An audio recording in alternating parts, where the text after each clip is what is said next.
ये एवरीवन, ये मार्केट्स के ट्रेडर्स, ये मार्केट्स के पार्टनर्स, आपका बहुत बहुत स्वागत है यहाँ पे। मैं ऋषभ, ये मार्केट एनालिस्ट। आज हम बात करने वाले हैं डेली फॉरेक्स मार्केट एनालिसिस, जिसमें हम देखेंगे ग्लोबल मार्केट ट्रेंड्स किस तरीके से बने हुए हैं, ग्लोबल इन्वेस्टर्स का सेंटिमेंट किस तरीके का है, जियो पॉलिटिकल टेंशन उसका मार्केट पे किस तरीके का नतीजा आ सकता है, और अंत में ये देखेंगे कि आगे की रणनीति किस तरह की बनी जाए।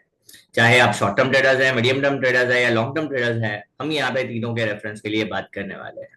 चैनल पर अगर आप नए नए आए हैं तो सब्सक्राइब करना, बेल आइकन दबाना मत भूलना, ताकि आने वाले जितने भी वीडियोस आएंगे उसके आपको नोटिफिकेशंस मिलते रहेंगे। शेयर, लाइक, सब्सक्राइब करना मत भूलना। चलिए शुरू करते हैं।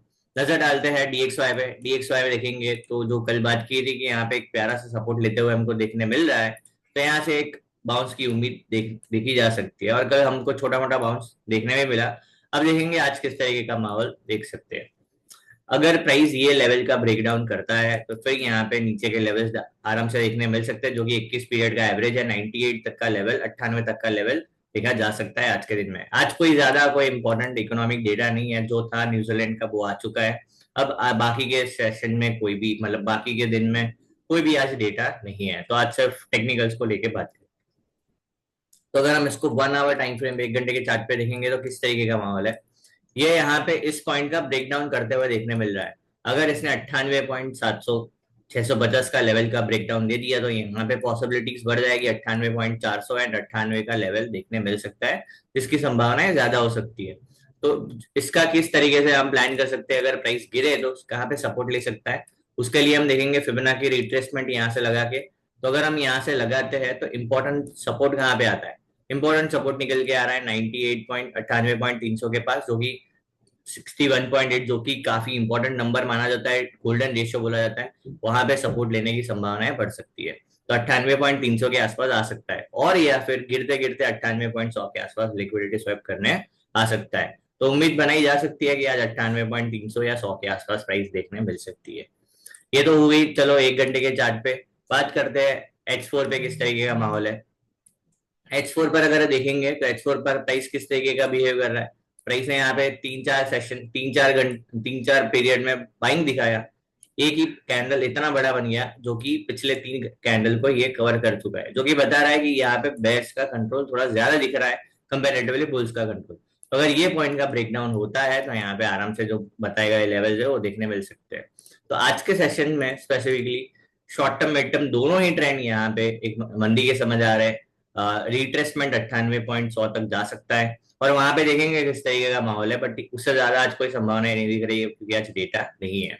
तो short term mid term trend है यहाँ पे मंदी का देखने मिल रहा है, और जो लॉन्ग टर्म ट्रेंड है वो तो वैसे ही मंदी का है। जब तक ये 102 का लेवल जैसे ही ये पार करता है, तब जाके ही लॉन्ग टर्म ट्रेंड यहाँ पे चेंज होगा। तब तक जो लॉन्ग टर्म ट्रेंड है वो साइडवेज टू बेरिश बना हुआ है। ठीक है, बात करते हैं। अगर डॉलर इंडेक्स में रिट्रेसमेंट आ सकता है नीचे की तरफ, तो जाहिर सी बात है जो बाकी पेयर्स है उसमें एक साइडवेज टू बुलिश का माहौल देखा जा सकता है। तो देखेंगे यूरो यूएसडी में किस तरीके का माहौल है। यूरो देखिए, जैसे कि डीएक्सवाई सपोर्ट पे संभलता हुआ नजर आ रहा है, तो ये रेजिस्टेंस पे संभलता हुआ नजर आ रहा है। तो अगर थोड़ा इसने रेजिस्टेंस ब्रेक किया, जो कि 1.1600 का लेवल है, 1590 1600 का लेवल है, तो ऊपर में आराम से 1.1680 1700 तक का लेवल देखा जा सकता है, जो कि काफी अच्छा एक शॉर्ट टर्म ट्रेड बन सकता है। तो डे टाइम फ्रेम तो क्लियरली बता रहा है कि पॉसिबिलिटी है। बात करते हैं H1 पे किस तरीके का माहौल है। जैसे हमने डीएक्सवाई में देखा, वो सपोर्ट पे प्लान कर रहा है, अपने आप को संभाल रहा है। वैसे ही यहाँ पे एक रेजिस्टेंस है, वहीं पे ये बार बार प्ले करता हुआ देखने में मिल रहा है। यहाँ पे एक पैटर्न भी बन रहा है, जैसे फ्लैग एंड बुल जैसा पैटर्न भी है। तो पॉसिबिलिटी है अगर इस पॉइंट का ब्रेकआउट आता है 1.1600 का, तो यहाँ पे पहला टारगेट 1650 रहेगा, दूसरा टारगेट 1680 है, तीसरा टारगेट 1700 का। इस तरीके से 3 टारगेट्स देखे जा सकते हैं। H4 के टाइम फ्रेम पे देखेंगे तो एकदम प्यारा सिनेरियो है।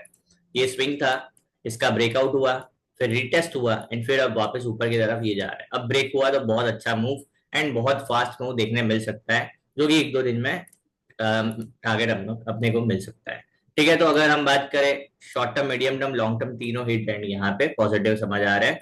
और लॉन्ग टर्म ट्रेंड जब तक 1.1100 का लेवल सस्टेन करता है, तब तक लॉन्ग टर्म ट्रेंड में कोई भी चेंजेस नहीं होगा। जिस दिन ब्रेक करेगा तब बात करेंगे। तो अभी तक यहाँ पे कोई भी चेंजेस नहीं हुआ है। ठीक है, देखते हैं। WTI पे नजर डालेंगे।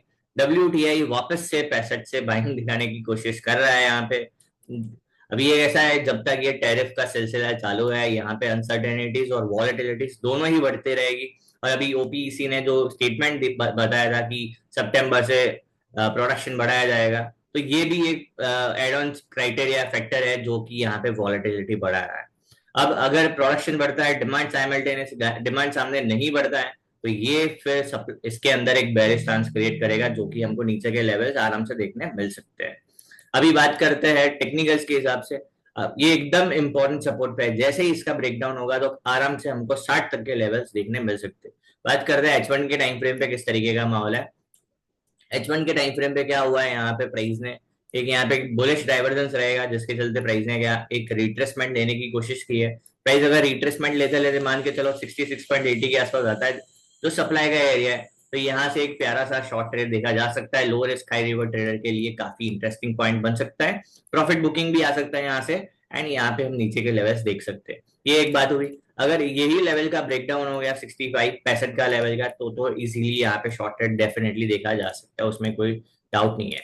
H4 के टाइम फ्रेम पे एक बार जाके देखेंगे तो क्या हुआ है, जो सपोर्ट था उसका ब्रेकडाउन हुआ है। जैसे ये रेजिस्टेंस है, पहले यहाँ पे एसएल लिया गया बायर्स का, सेलर्स का।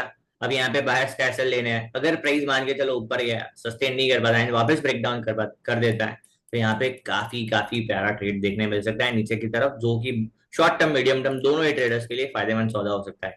ये रेंज कितने पॉइंट का है, अगर आप देखेंगे ये करीब 3 से 4 पॉइंट का रेंज है, तो उतना आपको इजीली मूव देखने मिल सकता है, जो कि लेवल निकल के आ रहा है 61 से 60 का लेवल निकल के आ रहा है।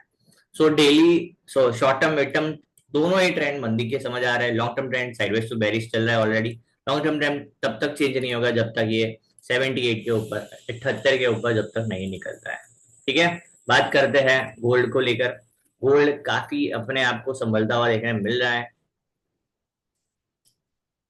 गोल्ड को अगर हम देखेंगे, जैसे कल बताया था, यहाँ पे शॉर्ट टर्म मिड टर्म दोनों ही ट्रेंड पॉजिटिव समझ आ रहे हैं। Long term trend already sideways to bullish है। तो अब यहाँ पे क्या हो रहा है, मार्केट में एक प्यारा सा कैंडल देखने के बाद मार्केट भले ही पॉजिटिव कैंडल बना रहा है, बट एक सस्टेनेबल मूव नहीं दिखा पा रहा है, मतलब मूव नहीं कर पा रहा है ऊपर। तो अगर ये जो रेंज बना है 2 सेशन का, ये रेंज ब्रेक होता है, तो यहाँ पे आराम से मूव देखने मिल सकता है, जो कि नेक्स्ट टारगेट 3440 का होता है, जो हम ऑलरेडी यहाँ पे देख रहे हैं उतना टारगेट। उसके ऊपर तो लॉन्ग टर्म ट्रेंड ही पूरा चेंज हो जाएगा। बात करते हैं H1 के टाइम फ्रेम पे किस तरीके का माहौल है। तो H1 के टाइम फ्रेम पे देखेंगे तो यहाँ पे ये स्विंग का ब्रेकआउट हुआ है, प्राइस ऊपर भी गया, एंड आप देखिए ये स्ट्रेंथ के साथ ऊपर गया है, एक मजबूती के साथ ऊपर गया, और ये यहाँ पे वीकनेस के साथ नीचे आ रहा है, मतलब यहाँ पे सेलिंग में दम नहीं है। प्राइस जैसे ही ये स्विंग का वापस ब्रेकआउट करेगा, यहाँ पे बहुत इजीली 1 से 2 सेशन में 3440 3460 तक के लेवल्स देखे जा सकते हैं ऊपर में, जो कि बहुत इजीली देखने मिल सकते हैं। H4 के टाइम फ्रेम पे देखेंगे तो ये स्विंग का ब्रेकआउट हुआ, वहीं पे टेस्ट किया, सस्टेन किया, एंड फिर यहाँ से वापस निकल रहा है। तो ये बता रहा है कि यहाँ पे बार बार ये पर्टिकुलर जोन से बाइंग आते हुए देखने मिल जाएगी। एक बार यहाँ पे देखो लिक्विडिटी भी लेने आए, तो यहीं से वापस बाइंग आया, तो बता रहा है कि यहाँ पे बाइंग बार बार बार बार देखने मिल रही है। तो चांसेस अब बहुत ज्यादा है कि गोल्ड ऊपर के जो लेवल्स है वो कंटिन्यू करता हुआ देखने मिल सकता है। शॉर्ट टर्म मिड टर्म दोनों ही ट्रेंड यहाँ पे पॉजिटिव समझ आ रहे हैं। लॉन्ग टर्म ट्रेंड 3440 जैसे ही ब्रेक करेगा, सीधा 3600 3650 3700 के लेवल्स देखे जा सकते हैं। सो ऐसे ही वीडियोस के लिए मार्केट्स के साथ जुड़े रहिए। Thank you, bye bye, take care.